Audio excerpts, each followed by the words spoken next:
Halo, perkenalkan teman-teman, saya Rizky Silaban. Saya lulusan dari mahasiswa Universitas Islam Negeri Bukit Tinggi yang menekuni program studi filsafat yang semenjak kelulusan dari tahun 2022 sampai sekarang ini sudah terlibat aktif dan banyak dalam kegiatan program-program kepemudaan dan pemberdayaan yang memang dalam spesialis saya adalah community development.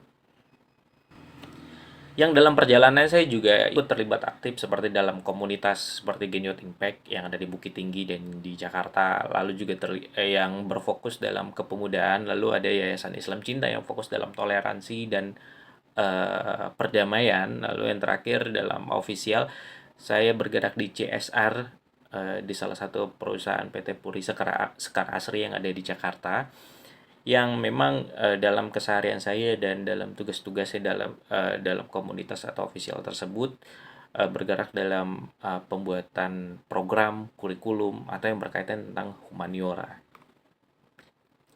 Dalam program yang digagas oleh Yayasan Bina Haritipama, saya yakin saya punya kemampuan untuk menyesuaikan dan beradaptasi karena kurang lebih memang dalam program yang digagas oleh yayasan ini dalam konteks staf pendidikan diperlukan seperti edukator, pembuatan program, atau hal-hal yang berkaitan dengan untuk meningkatkan komunitas atau daya komunitas. Nah, penjelasan yang berkaitan dengan personal branding itu ada 3 pertanyaan besar. Yang pertama adalah strategi meningkatkan motivasi dan kompetensi guru di daerah 3T. Kalau dari pengalaman saya punya 3 program ya. Yang pertama adalah eh, program pelatihan berbasis komunitas. Tentu kan dari daerah 3T ini kan tidak hanya bergerak dalam komunal yang berdiri sendiri, tapi komunal yang memang berkaitan satu sama lain. Itu bisa kita manfaatkan untuk mempererat kesadaran dan memperbesar semangat untuk belajar. Lalu yang kedua ada pelatihan blended learning ya. Ini namanya bisa berubah-ubah, tapi yang pasti adalah ini pelatihan gabungan ya, yang dimana pembelajaran yang diutamakan adalah untuk meningkatkan knowledge komunitas dulu, lalu kita lalu setelah setelah yang dimana hal itu akan menjadi pemicu semangat untuk belajar yang sifatnya nasional gitu. Lalu yang ketiga ada dukungan psikososial terhadap guru ya.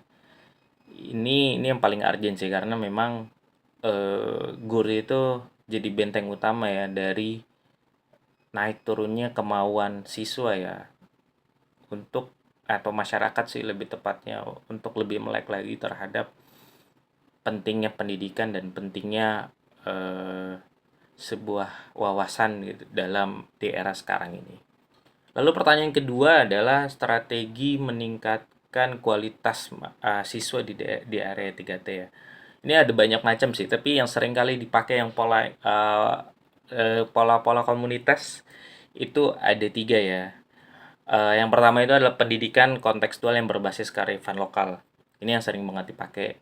Itu berkaitan dengan yang pertama ya. Tapi intinya adalah eh, mereka terbiasa untuk mempelajari apa yang di dalam lalu kita pelajari yang di luar. Kurang lebih seperti itu sih analoginya.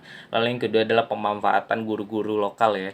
Karena kan dari 3T ini kan eh, tidak semua orang tuh sanggup untuk mendapatkan sertifikasi guru. Ada beberapa guru-guru yang memang punya kapasitas yang cukup untuk ikut terlibat. Itu yang kita bisa bisa manfaatkan juga.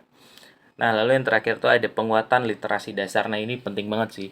Seperti baca, tulis, menghitung itu literasi dasar yang harus eh, harus jadi perhatian utama ya karena tanpa itu lompatan ke knowledge-nya itu nggak bisa kemana-mana lagi. Lalu pertanyaan terakhir, menciptakan lingkungan kerja yang sehat, nyaman, dan aman. Hmm, bagi saya sih eh, selama semuanya bisa disesuaikan dengan kebutuhan, kenapa tidak? Singkatnya sih adalah eh, kemampuan untuk membangun sense of belonging karena pendidikan ini tidak hanya berdiri sendiri gitu. Selama semua masih layak diperjuangkan, kenapa tidak?